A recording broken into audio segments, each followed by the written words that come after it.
Today I want to talk to you all about YouTube Shorts. Now, YouTube Shorts are very new. So what are they? How can you use them? And how do you make them? All this is coming up in this video, and at the end I'm going to share with you the biggest single reason why you should do this and you should be starting today. Now, YouTube is out to eat TikTok's lunch with the launch of YouTube Shorts. Except they're not quite launched, which is why it's a great time to be looking at these and starting to make them. Before we get going, don't forget to subscribe to my channel and click the bell to get notifications. I really don't want you to miss any of my future videos, and obviously I'm very keen to get new subscribers and I would love to have you along for the journey. If you like the video, please also give it a thumbs up. Now, what are YouTube Shorts? As you can see, I don't like hanging about. They are a vertical format video, so like they're made on your mobile phone. They're between 15 and 59 seconds long, i.e. they're under 60 seconds long.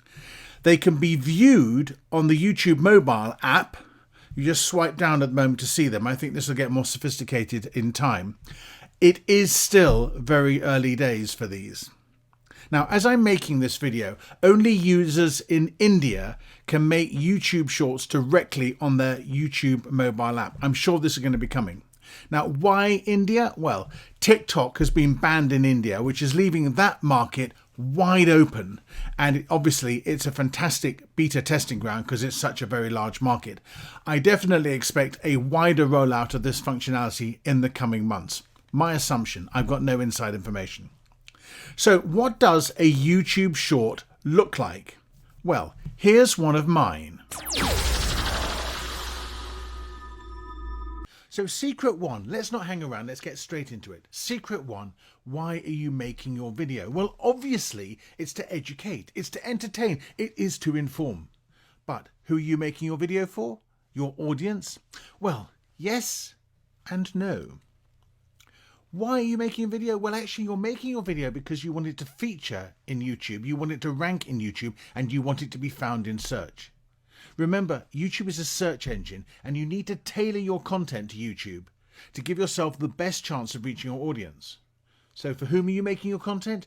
You're making it for YouTube first and foremost, because YouTube is the middleman who stands between you and your audience, and you have to make sure you please.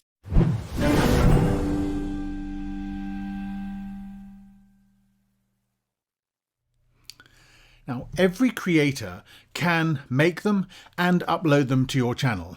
If they're less than 60 seconds and in the vertical format, YouTube will pick them up as shorts. Now, a piece of advice, but this is not mandatory. You can include the hashtag shorts in the title and the description, and that really helps YouTube to make sure they don't miss anything. But I think they're smart enough to do it now without the hashtag. Certainly when it started off, they were recommending you put the hashtag in. I'm going to be using the hashtag for the coming weeks at least to make sure I don't have any of my shorts missed in the meantime. Now, the title of your short video is critical because it really needs to grab the attention of the viewer. It needs to intrigue. It needs to get their attention. The problem is very simple. Because of the portrait format, the landscape format thumbnails don't show up. And instead, YouTube is selecting a frame from the video so that you're really relying on that to capture the visual attention of the audience. Hence the importance of getting a really catchy title. Now, I'm not clear, to be absolutely honest with you, at the moment whether you can earn AdSense revenue from these. Now, when I play back my video on the desktop, I got a pre-roll ad. So maybe you can, but we'll have to see. I'm not really doing it for the money. And it's not clear either whether you're earning watch time from them either. But I'm sure in time, if they really get going, then you will. But let's face it, they're only 60 seconds long, so you're not going to get a packet load of watch time in any event. So how can you use them? Well, clearly there's an opportunity for TikTok-like entertainment. And I know that a lot of videos are being just brought straight in from TikTok. Now be careful with this, particularly with copyright. Don't bring in anybody else's TikTok videos, and watch to make sure there are no copyright issues on music or anything else like that. So you need to be careful about doing that. I'm not on TikTok. generational thing, probably. But nonetheless, be very careful if that's what you're going to do with TikTok. Now, obviously, you can make very short, brief, to the point tutorials, which is probably something I'm going to do. But to start off with and really to test YouTube Shorts, and I've just launched my first ones today as I've made this video, I'm using them as lead generations and lead magnets in a sense for existing videos. So what I've done is I've taken my timestamps and I've taken 45-second snippets from each of the timestamps through my longer video, and I've turned those into shorts. Now I'll show you how this strategy works in a moment. Let's take a look, however, first and foremost at how you make a YouTube short video. And these are my own feelings and my own little system for putting it together.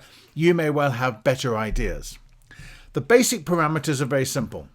Under 60 seconds and in the vertical format. And that's 9:16 is the ratio, but in the vertical format.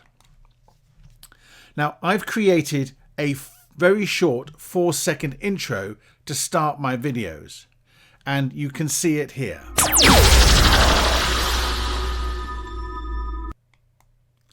I also created a 6-second outro video, which brings the two to a total of 10 seconds, which has a call to action to subscribe to the channel, because I obviously want people to do that, and a call to action to watch the whole of the video, and providing the link in the description below. So they get a call to action at the end of the short. And what I'm hoping they will do, and this is my strategy, is that they will find the short in the shorts menu, like the taster they're getting of my longer video, and want to then jump to watch that longer video on my channel, and therefore I'm going to get my longer video brought into play. And in a sense, it's acting as a lead, as an ad, if you like, for my longer videos, while still giving value, because by strategically placing the timestamps at the beginning of a major point, I'm also giving them the value in the short, but at the same time not giving them the whole story, and they've got to go to the longer video to get that. I've then taken a 45-second snippet from the long video based on my key point timestamps. Now, with using your video software, and I'm talking things about ScreenFlow, Camtasia, iMovie, whatever it is, you simply add the three together: intro, video, snippet, outro, and then you publish them in a vertical format. Now, I'll show you how I'm doing it to make it even easier. Because I publish my longer videos on my Facebook page as well, I can create the closed captions for those videos on the Facebook page as I publish them.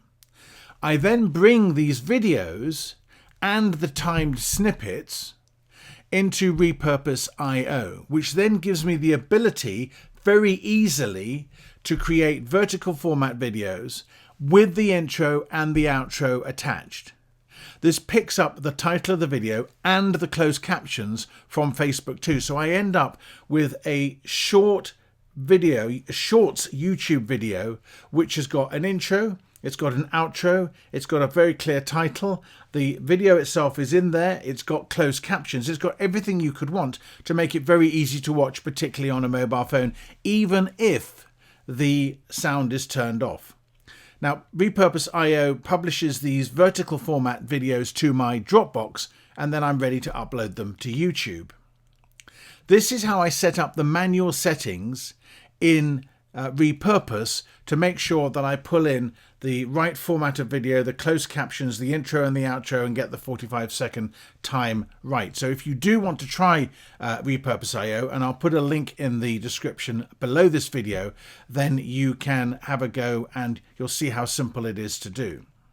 Clearly, when you're doing lots of these, it's really helpful to have a simple system that you can then work and batch to make your workflows as efficient as possible. I then upload the video using my desktop because it's so much easier. I get the full description from the main video and put that into the shorts video. But I also, at the top of the description, add a little link directly to the whole video. So I said, find the whole video here, YouTube secrets, and then it's the link to that video. I also explain that we're trying out YouTube hashtag shorts. Note, that's where the hashtag gets put into the description. And then I put a note to my viewers, I hope you like this approach. Please tell me what you think by leaving a comment. I've already had one comment from somebody saying they actually prefer the longer form videos. So I went back to explain why I was using this strategy, but it's interesting to get that feedback. And it is in early days, it is an experiment, and there may be better ways to use this short format in the future, but this is what I'm doing today. It's all very new.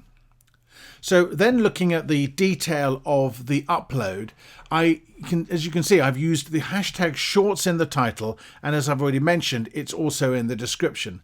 And this is a fully optimized description, as you can see. I've also added a thumbnail for good measure, although obviously in the vertical format this doesn't show up. I've created a new playlist for my YouTube Shorts, which also helps YouTube to get the message. I've optimized the tags for the main topic of the video, not for shorts. And I've left monetization turned on. Now, clearly a mid-roll ad is out the question. It's not over 8 minutes long. But as I already mentioned, I did see a pre-roll ad run when I watched the video. So having monetization switched on is a no-brainer. You may get it, you may not, but in any case, you're not going to lose anything by leaving it on. So if not now, maybe later. I haven't added any cards or an end screen. Frankly, the video's too short, and I have got my calls to action in the video itself, in the intro and the outro, as you've seen already.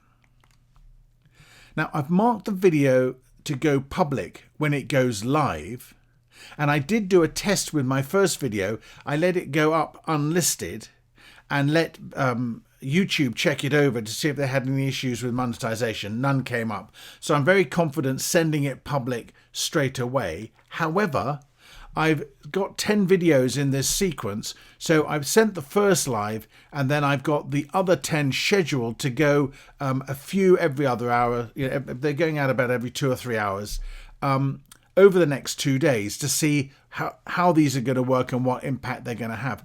I also made a note of how many views I had on the longer video, and it'll be interesting to see if this does drive traffic to the longer video.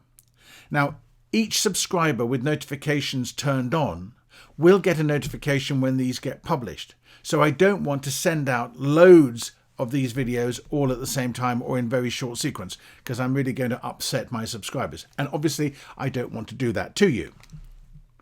Now, what should you do when your video goes live?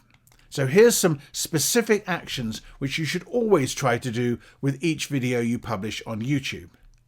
First of all, watch the video the whole way through. So you get the first view is all the way through. And why not? It's your video. We're perfectly entitled to watch it. Also, be the first person to like your video. So you're leaving another message for YouTube. And then leave a pinned comment on the video, and I've shown the one I've done here, which is again redirecting the audience to the main video and explaining what you're doing with YouTube Shorts. I also invite them to leave a comment, as you can see, to hear what their opinion is about the strategy that I'm implementing. You should then use the direct share buttons to share on Twitter, LinkedIn and Facebook, and indeed on any other platforms that you have accounts connected to. And then sit back and wait and see how the views go. Now, bear in mind that the videos are very short, so these could affect your watch time if you have a new channel with not many hours clocked up. My channel's quite old, so I'm less worried about that. So the question then is, should you be trying YouTube Shorts? And this is the critical question. Clearly, this is an innovation that YouTube is serious about, and it's at a very early stage. So I'm a great believer in trying to be an early adopter when I believe in the innovation that's been put out there. And I think this is a great time to be getting into YouTube Shorts because you're right at the beginning of the whole experience. And the number of shorts out there are going to be relatively very, very small, which gives your shorts a really good opportunity to get some airtime. Now, what is the biggest reason for doing this? As I promised at the beginning, the main fundamental reason. Because viewers can subscribe directly on your short by clicking a little button in the bottom left hand corner of the shorts. This is a fantastic way to find new viewers and get them to your channel. This could be a really good way, particularly in the next few months, to get people to find your channel, to subscribe right there and then. And don't forget, I've got the calls to action, because you're telling them in your intro and your outro to do so. And this will help to drive traffic to your existing content, or simply you're going to be able to entertain and engage a new audience with your shorts. So that is why you should do it. It's a great way, I think, potentially to grow your audience and grow your subscribers. So that is my explanation of YouTube Shorts as it stands today. I'm sure things are going to change, but I hope you found this really helpful. And while you're here, don't forget to take the opportunity, please, to subscribe to the channel. Give it a thumbs up if you like it. Click the notifications bell. And I want to know from you whether you think you're going to try YouTube Shorts for your channel. Do you think what I've explained to you in this video makes sense? And are you going to try it? Let me know in the comments below. I'd love to hear your opinion on Shorts, your opinion on the strategy, and whether you're going to have a go with YouTube Shorts yourself.